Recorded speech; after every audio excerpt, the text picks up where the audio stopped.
Hello everyone, and welcome to the 82nd episode of Analyzing Evil, featuring Mary Johnston from Precious, a vile representation of some of the most horrendous abuse a parent can inflict on their child. Mary is an exceptionally damaged and spiteful woman with no grasp on morality whatsoever, a self-centered shadow of anything close to what a mother should be, a woman who allows and engages in some of the most heinous acts of abuse ever put to paper or shown on the silver screen. However, Mary isn't alone in abusing Precious, as her now absent boyfriend was the one who instigated the abuse to begin with. So although this video will primarily be about Mary, we can't discuss Mary without mentioning Carl as well, and we'll be covering the role he plays in this story when applicable. To do that, we'll mostly be looking at the film, but the film was based on a book called Push by Sapphire, and though the film is quite the faithful adaptation, there are a few things in the film that were changed or omitted that help us understand Mary a bit more. So I'll be including some information from the book here as well. For those of you who haven't seen this film or read the book, if it wasn't clear enough already, they both deal with some pretty intense subject matter, and if you're sensitive to any mention of abuse, no one would blame you for closing out this video. But if you are staying, before we begin, let's first talk about our sponsor for this video, NordPass. NordPass is a password manager that provides top-of-the-line protection for all of your accounts across all of your devices. Every time you log in to one of your accounts, on any device, you're putting yourself at risk for fraud to occur. And when you consider that a good majority of the population across the world uses incredibly simple passwords, you have the perfect recipe for hackers to steal your data. NordPass helps alleviate this problem by storing your existing passwords in a secure database and generating complex and randomized passwords to help protect your accounts further. NordPass protects your credit cards as well by storing them in the same database, which also makes shopping quick and easy. And NordPass also has a data breach scanner that notifies you when your passwords or credit card information is leaked, which is unlikely considering the NordPass vault is completely encrypted. Not even the team at NordPass can access your passwords. And with seamless integration across 6 of your devices, using NordPass to protect yourself everywhere you go is incredibly easy. Right now you can experience all that NordPass has to offer for 2 years for just 66 cents a month. That's $16.56 over those 2 years. And when you go to nordpass.com/vile or use the code VILE at checkout, you get an additional month added onto your subscription, completely free. So step up your cybersecurity today by going to nordpass.com/vile or by clicking the link in the description. Thank you, NordPass, for sponsoring this video. Now, without further ado, let's begin.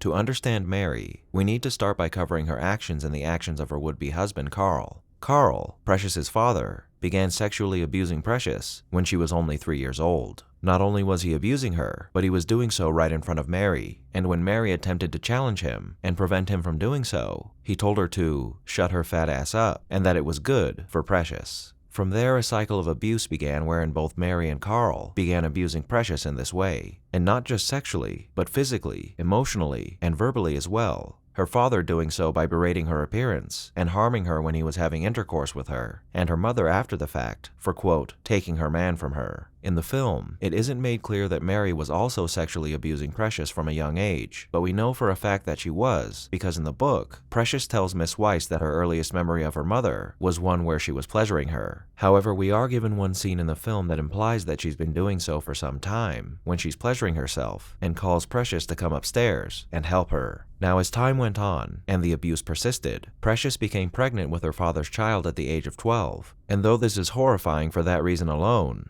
her pregnancy only worsened her situation immensely. When Precious went into labor at home, rather than taking her daughter to the hospital, Mary chose to scream at her and kick her in the head as she lay on the kitchen floor experiencing labor pains, because she apparently was unaware that her daughter was pregnant and was furious at this revelation. With another reason for Mary to hate Precious, the abuse only increased, and just 4 years following her first pregnancy, Precious would become pregnant yet again by her father, and this second pregnancy caused Carl to leave Mary, which happens just before the events of the film. All the distaste for her daughter that Mary has been developing for the entirety of Precious's life is on full display for us as she torments her for the slightest grievances. We see her throw things at her for not picking up her cigarettes, or after falling into a jealous, spiteful rage when she comes home with Abdul. She constantly calls her daughter a slut and ridicules her for her weight that she seems to be responsible for when you consider that she forces Precious to eat when she doesn't want to and feeds her nothing but food covered in pounds of grease. She constantly tells Precious that she's stupid, and when she expresses her desire to further her education, she tells her that it's useless to do so and she should instead take herself down to the welfare office. After Precious has Abdul and returns home, her mother seems to be, if not in a good mood, a neutral one, and she even requests to hold the baby, which, judging by her interaction with Mongo earlier in the film, is quite the shock, to say the least. However, what little perceived good intent she had in that moment is quickly thrown out the window when she throws Abdul into a chair and proceeds to assault Precious for, of course, stealing her man and getting her taken off welfare by telling Miss Weiss what her mother had been doing to her. To make matters worse, she tries to kill both Precious and her baby after they flee from her by dropping a TV on them from several stories. So not only is she a horrific dealer in abuse, but an attempted murderer as well. But why? Why is Mary Johnston such a despicable person?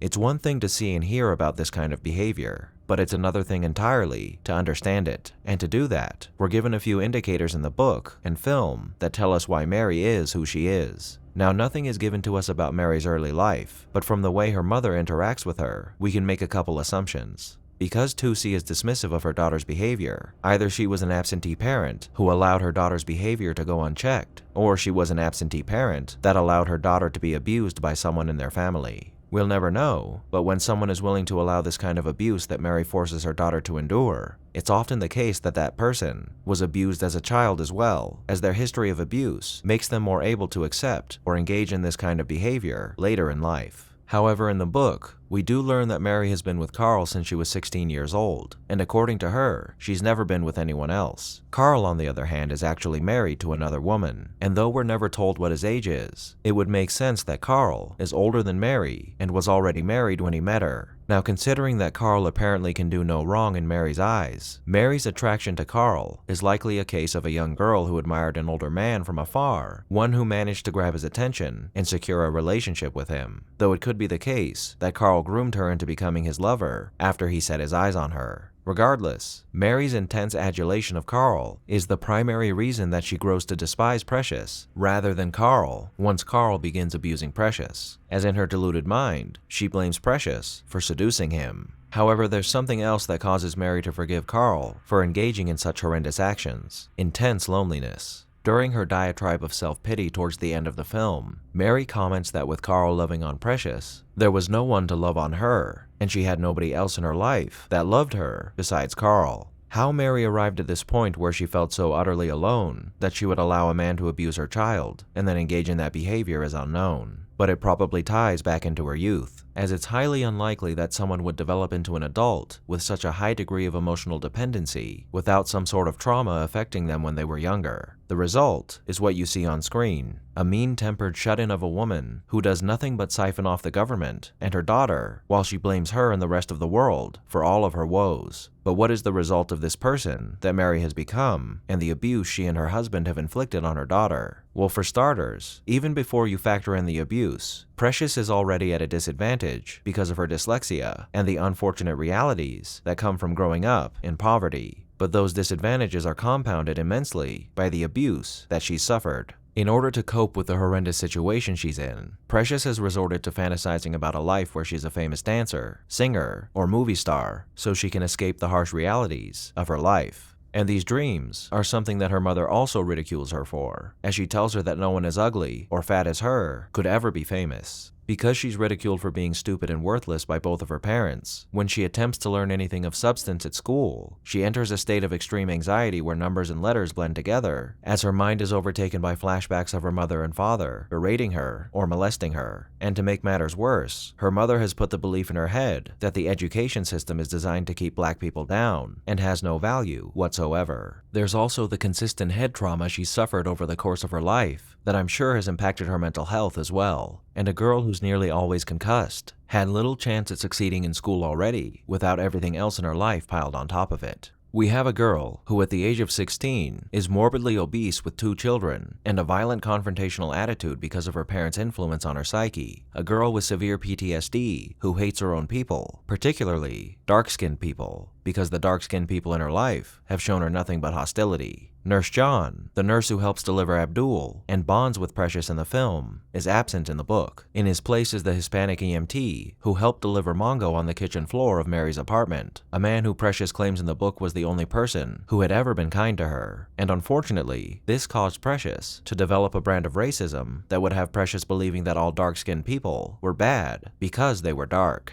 The cherry on top is of course the fact that Precious contracted HIV from her father, a veritable death sentence, as a reward for a lifetime of abuse. The silver lining in this story is the support structure that Precious finds at her alternative school, a medley of people who encourage her to ditch her mother and make a better life for herself and her babies. A system of support she desperately needed that finally allowed Precious to escape her mother and leave her in the cesspit that she created for herself. And with all that we know, who was Mary? She was a woman who likely experienced an intense amount of abuse that impacted her development so heavily that it caused her to mature into a damaged woman with a horrid sense of right and wrong. At the age of 16, she became involved with an older married man and proceeded to enter an abusive, codependent relationship with him, one that would see her allowing her daughter to go through hell, all for the sake of holding on to the only person that she felt loved her. A witness to, enabler of, and participant in over 13 years of abuse, Mary was so blinded by her own needs and wants that she used her daughter as nothing more than an object for pleasure, self-pity, and emotional release, bringing horror into this girl's life that no person should ever have to endure, least of all from their parents. But there's the sad reality. People do endure similar or worse abuse every day. And though this film has its flaws, this story unfortunately depicts events that some people have had to endure over the course of their entire lives. Mary, and people like her, represent the worst scum of the earth.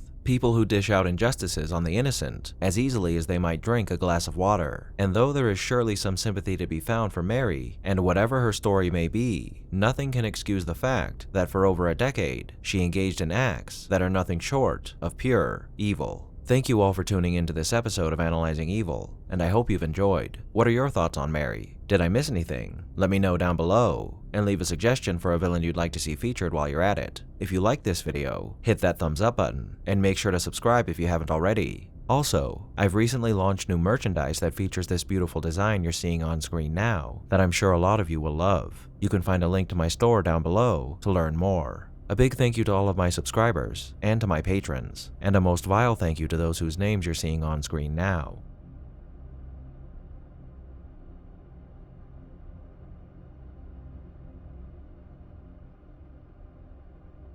Join the channel's Discord server and Reddit to interact with myself and the community, and follow me on the social media platforms listed below to keep up with the channel. Lastly, if you or anyone you know has suffered or is currently suffering abuse, you're never alone, and there's always help to be had. And I'll link some resources in the description that you can use to find the help you or your loved ones may need. As always, thanks for watching, and I'll be seeing you soon.